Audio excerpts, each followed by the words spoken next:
പ്രധാനമന്ത്രി നരേന്ദ്രമോദിയുമായി ഡൽഹിയിൽ കൂടിക്കാഴ്ച നടത്തി സർസംഘചാലക് ഡോക്ടർ മോഹൻ ഭാഗവത്.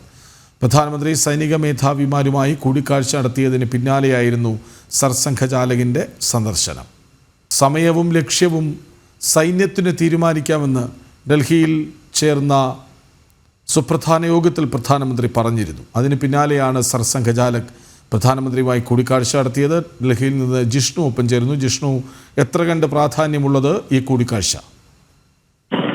നിർണായകമായ കൂടിക്കാഴ്ചയാണ് നടന്നിട്ടുള്ളത്. RSS സർസംഘചാലക് ഡോക്ടർ മോഹൻ ഭഗവത് ഡൽഹിയിൽ പ്രധാനമന്ത്രി നരേന്ദ്രമോദിയുമായി കൂടിക്കാഴ്ച നടത്തിയിരിക്കുകയാണ്. നരേന്ദ്രമോദിയും സേനാ മേധാവിമാരുമായും ഒപ്പം പ്രതിരോധ മന്ത്രിയുമായും കൂടിക്കാഴ്ച നടത്തിയതിന് തൊട്ടു പുറകെയാണ് RSS സർസംഘചാലകുമായും കൂടിക്കാഴ്ച നടത്തിയിട്ടുള്ളത്. പഹൽഗാം ഭീകരാക്രമണത്തിന് തിരിച്ചടി നൽകാനുള്ള പൂർണ്ണ സ്വാതന്ത്ര്യം സൈന്യത്തിന് നൽകിയിട്ടുള്ള യോഗത്തിന് തൊട്ടു പിറകെയാണ് RSS സർസംഘചാലക് ഡോക്ടർ മോഹൻ ഭഗവത് പ്രധാനമന്ത്രി നരേന്ദ്രമോദിയുമായി കൂടിക്കാഴ്ച നടത്തിയിട്ടുള്ളത്. പഹൽഗാം ഭീകരാക്രമണത്തിന് കനത്ത തിരിച്ചടി നൽകണമെന്നും രാജ്യം ഒറ്റക്കെട്ടായി നിൽക്കണമെന്നും ഒപ്പം രാജ്യത്തിന്റെ പൗരന്മാരുടെ സുരക്ഷ ഉറപ്പാക്കിക്കൊണ്ടാകണം തിരിച്ചടി നൽകേണ്ടതെന്നും RSS സർസംഘചാലക് നേരത്തെ തന്നെ വ്യക്തമാക്കിയിരുന്നു. നിലവിൽ വലിയ പ്രതിസന്ധികളിലേക്ക് അതിർത്തി മേഖല പോവുകയും യുദ്ധത്തിന് സമാനമായിട്ടുള്ള സാഹചര്യങ്ങൾ ഉണ്ടാവുകയും ചെയ്താൽ രാജ്യത്തിനകത്ത് മികച്ച രീതിയിൽ പ്രവർത്തനം നടത്താൻ സാധിക്കുന്ന സംഘടനയാണ് RSS എന്നുള്ളത്. നേരത്തെ ഇത്തരത്തിലുള്ള പ്രതിസന്ധി ഘട്ടത്തിൽ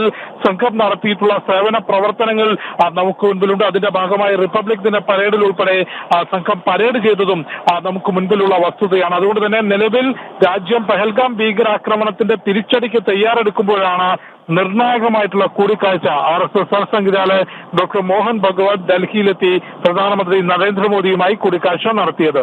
കൃഷ്ണരാജ്. പ്രധാനമന്ത്രി നരേന്ദ്രമോദിയുമായി RSS സർസംഘചാലക് കൂടിക്കാഴ്ച നടത്തി വിവരങ്ങൾ നൽകുകയായിരുന്നു ജിഷ്ണു.